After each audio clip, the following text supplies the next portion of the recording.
Γεια σας. Γεια. Για την Αγγελία πήρα. Ναι. Ναι, για να ανταλλάξουμε αυτό το Opel, το Corsa,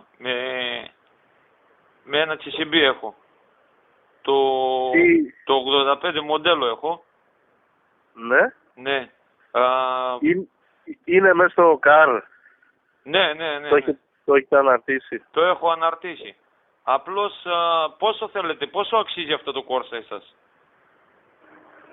Κοίταξε να δεις, αντικειμενικά εγώ επειδή θέλω 2004, δεν είναι το παλιό Corsa, έτσι, που τα διάβασε μέσα, το αυτοκίνητο έχει ABS, αερόσακους, air condition, είναι η καλή έκδοση.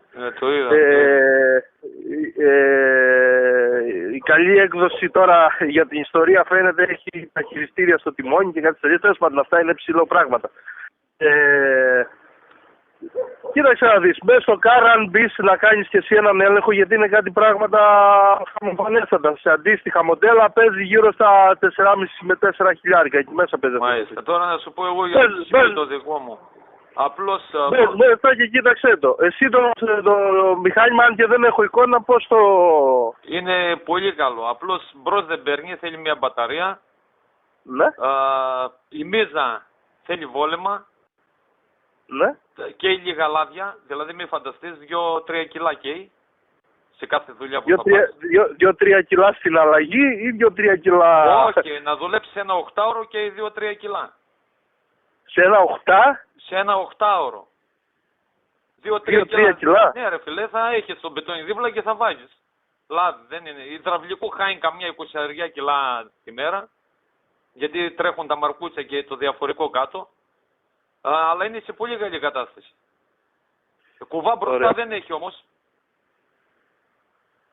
Κουβά μπροστά θα κάνεις μια πατέντα με ένα κουβαδάκι, ξέρω εγώ.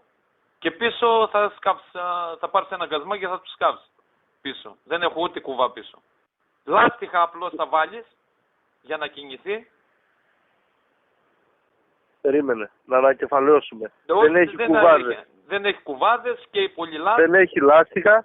Λάστιχα και θα βάλεις ρε φίλε, ναι, με τζάντες είναι τώρα αυτό. Ναι, καταλαβαίνω. Ναι. Μάλιστα. Δεν μου λες ποιο μηχάνημα είναι να το δώσει, τι όνομα, τι περιοχή, τι... Είναι να το δω μέσα στο... κελί. Είναι σε κελί αυτό, δεν βγαίνει. Είναι σε κελί. Τι κελί? Είναι κλεισμένο σε κελί, γιατί είναι σκοτώστρα, άμα βγει σκοτώνει άνθρωπο. Ταχύτητες όμως, ξέχασα για το ταχύτητες δεν μπορείς να βάλεις. Έχει πρόβλημα το σασμάν. Θα τα ανταλλάξουμε, πώς το βλέπεις? Δεν νομίζω. Με 2-3 χιλιάρικα θα το σημάεις εσύ. Θα πάρεις και θα συνεργαστείς και με ένα πρατήριο να σε βάζει λάδια και τέτοια. Είναι σε πολύ καλή κατάσταση. Τι πολύ κατάσταση, αφού μου λες και εκεί λάδια κινητήρα. Έλα ρε φιλαράκι, εντάξει, και τι έγινε τώρα? Τι συμπίσα είσαι εσύ, όχι για δουλειά. Έλα ρε φιλαράκι, κλείνω τώρα, του μαλακίες.